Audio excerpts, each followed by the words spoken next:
Swastiastu. Perkenalkan, kami dari kelompok 10 silabus 13 mata kuliah manajemen perubahan dengan materi konsep manajemen perubahan dalam memecahkan kasus organisasi.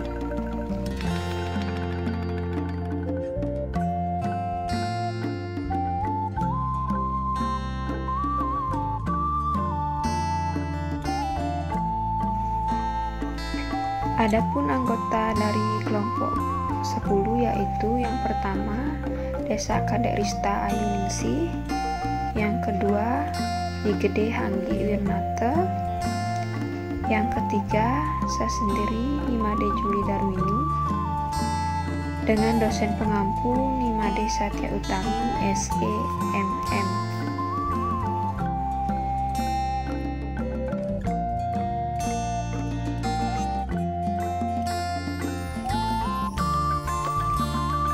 Pembahasan yang akan kami bahas ada 3, yaitu memahami budaya organisasi yang akan dibahas oleh Hanggi, yang kedua itu merubah budaya organisasi yang dibahas oleh saya sendiri ini, dan yang terakhir yaitu budaya prestasi yang akan dibahas oleh Rista.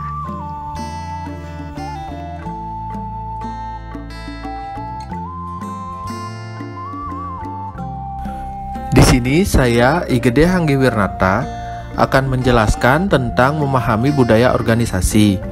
Budaya organisasi adalah norma-norma dan kebiasaan yang diterima sebagai satu kebenaran oleh semua orang dalam organisasi. Budaya organisasi adalah cara orang melakukan sesuatu dalam organisasi.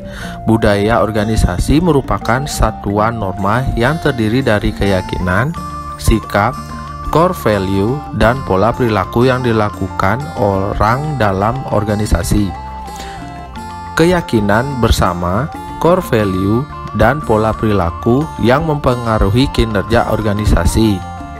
Keyakinan adalah semua asumsi dan persepsi tentang sesuatu orang dan organisasi secara keseluruhan dan diterima sebagai sesuatu yang benar dan sah. Core value adalah nilai-nilai dominan yang diterima di seluruh organisasi. Sedangkan pola perilaku adalah cara orang bertindak terhadap orang lainnya.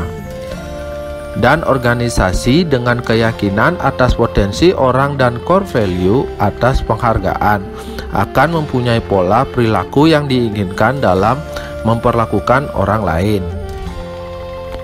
Dan selanjutnya, karakteristik budaya organisasi.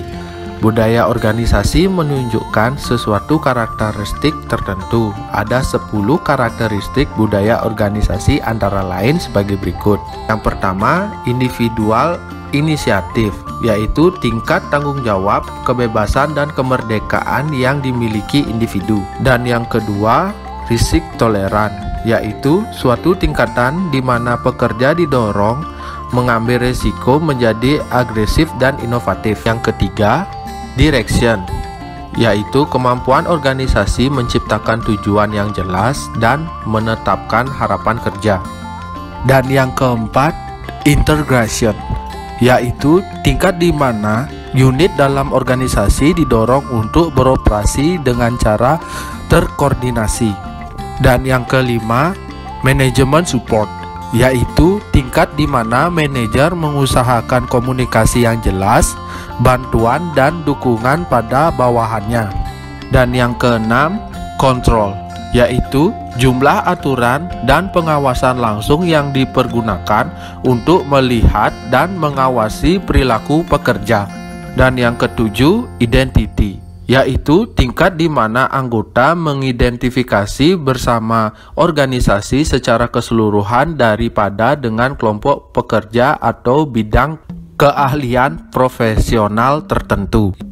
Dan yang kedelapan, reward system, yaitu sesuatu tingkatan di mana alokasi reward, kenaikan gaji atau promosi didasarkan pada kinerja pekerja dan bukan pada senioritas atau favoritisme. Dan yang kesembilan, konflik tolerance, yaitu sesuatu tingkatan di mana pekerja didorong menyampaikan konflik dan kritik secara terbuka. Communication partners, yaitu suatu tingkatan di mana komunikasi organisasional dibatasi pada kewenangan hierarki formal. Dan selanjutnya, manfaat budaya organisasi. Budaya organisasi membantu mengarahkan sumber daya manusia pada percapaian visi, misi, dan tujuan organisasi.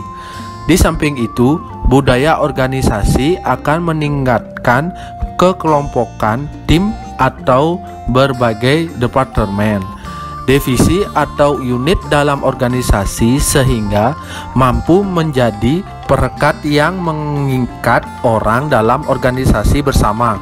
Manfaat budaya organisasi adalah membantu perilaku staf dengan mendorong percampuran core value dan perilaku yang diinginkan sehingga memungkinkan organisasi bekerja dengan lebih efisien dan efektif. Budaya organisasi akan meningkatkan motivasi staf dengan memberi mereka perasaan memiliki loyalitas, kepercayaan, dan nilai-nilai, dan mendorong mereka berpikir positif tentang mereka dan organisasi. Dengan demikian, organisasi dapat memaksimalkan potensi stafnya dan memenangkan kompetensi. Dengan memahami budaya organisasi, kita dapat memperbaiki perilaku dan motivasi sumber daya manusia sehingga meningkatkan kinerja dan pada gilirannya meningkatkan kinerja organisasi untuk mencapai tujuan organisasi. Budaya organisasi seperti sebuah lingkaran setengah di bawah adalah operasional, yaitu tentang apa yang dikerjakan, perintis keras, sistem kontrol, produksi, dan keuntungan. Budaya perusahaan yang terbuka dan seimbang sangat produktif karena memberikan kesempatan pada orang untuk membawakan dirinya dalam pekerjaan. Saya Julie Darwini akan lanjut dengan materi merubah budaya organisasi. Kapan dilakukannya perubahan? Biasanya dilakukan perubahan apabila terdapat dua organisasi atau lebih yang mempunyai latar belakang berbeda, bergabung dan timbul konflik berkepanjangan di antara kelompok yang berbeda mulai merusak kinerja. Yang diperlukan langkah-langkah berikut untuk menuju perubahan organisasional. Yang pertama yaitu visi yang jelas dan arah strategis, pengukuran kinerja yang jelas, tidak lanjut pencapaian tujuan, menghargai kinerja secara adil, lingkungan kerja terbuka dan transparan, menghapus politik, dan tim spirit yang kuat. Berikutnya yaitu menjaga survivi. Ada beberapa gejala suatu organisasi yang tidak sehat, yaitu terdapat perasaan puas diri secara berlebihan terhadap kinerja organisasi, tidak adanya perasaan urgen dalam memperhatikan kebutuhan konsumen, sedikitnya inovasi produk dan jasa dalam melayani konsumen, staf bersikap reaktif, melakukan sedikit inisiatif, dan sering bersikap menunggu atasan. Eksklusif, cenderung operation drive daripada business oriented. Pemimpin lambat dalam mengambil tindakan terhadap orang yang kinerjanya tidak memuaskan. Pemimpin tidak secara efektif mengimplementasikan perubahan, hanya bicara tentang rencana dan maksudnya. Orang dan penerima dan merasakan nyaman dengan kinerja organisasi yang memburuk.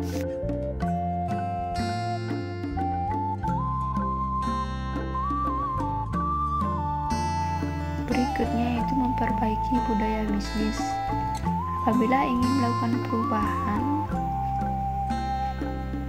maka perlu melakukan perbaikan budaya bisnis. Untuk itu terdapat 7 hal yang perlu mendapat perhatian, yaitu sebagai berikut. Yang pertama yaitu visi sebagai inspirasi. Yang kedua yaitu manajemen perubahan kreatif. Yang ketiga yaitu manajemen berbasis nilai. Yang keempat yaitu pekerja rendah. Yang kelima yaitu transformasi kultural melalui keunggulan bisnis. Yang keenam yaitu model keunggulan bisnis Eropa. Dan yang terakhir yaitu portofolio manajemen budaya. Berikutnya yaitu menguasai perubahan budaya organisasi.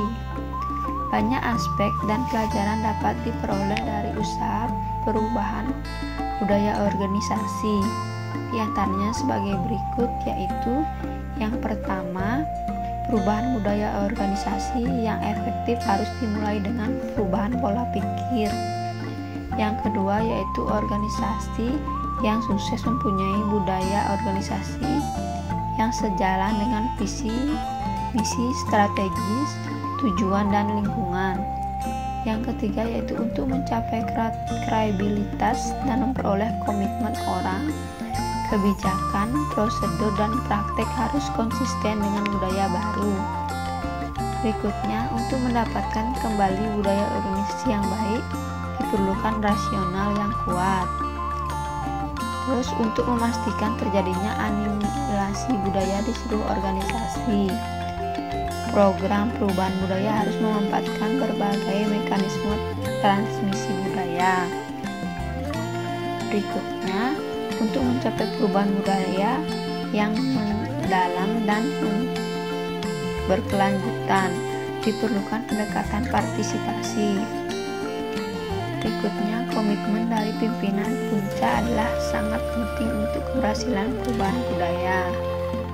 Berikutnya, untuk mempercepat perubahan budaya, perlu melibatkan opinion leader, perlu menciptakan pimpinan yang kuat dari budaya baru, dan yang terakhir yaitu kenali dan perkuat keberhasilan perubahan lebih dini dan sering.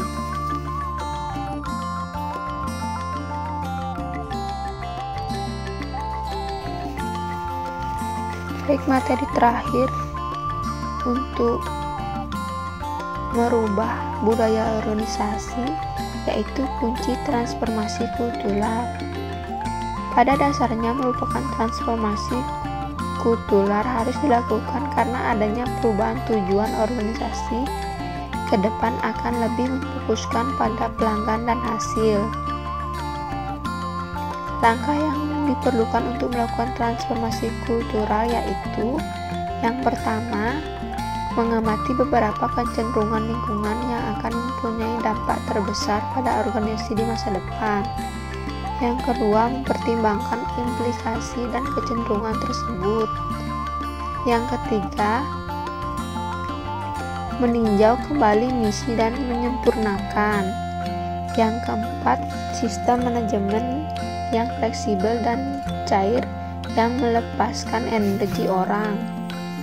Menantang asumsi, kebijakan, dan prosedur hanya menjaga yang mencerminkan masa depan yang diinginkan.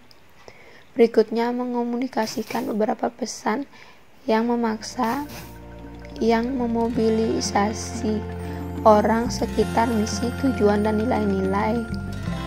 Dan berikutnya, membubarkan tanggung jawab kepemimpinan terhadap organisasi pada setiap tingkatan. Berikutnya, materi terakhir yaitu budaya prestasi. Budaya prestasi merupakan budaya yang mendorong dan menghargai kinerja orang lain. Budaya prestasi lebih berorientasi pada pekerjaan yang dilakukan daripada peran. Adapun tipe budaya yang mendorong dan menghargai kinerja orang, yaitu yang pertama berorientasi pada hasil. Maksud di sini adalah apa yang menjadi yang diharapkan, diinginkan, dan perubahan positif yang dibawa oleh organisasi. Yang kedua yaitu pelayanan pada pelanggan yang tinggi, yaitu memberikan kepuasan pelayanan yang lebih untuk kepuasan pelanggan.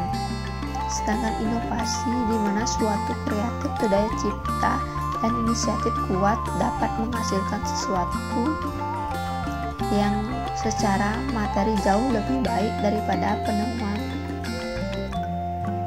sebelumnya. Adanya kejujuran, penghargaan, respon terhadap perubahan, akuntabilitas, dan keinginan yang besar.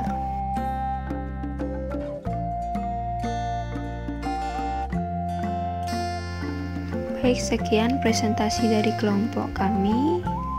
Kami ucapkan Om Santi Santi Santi Om.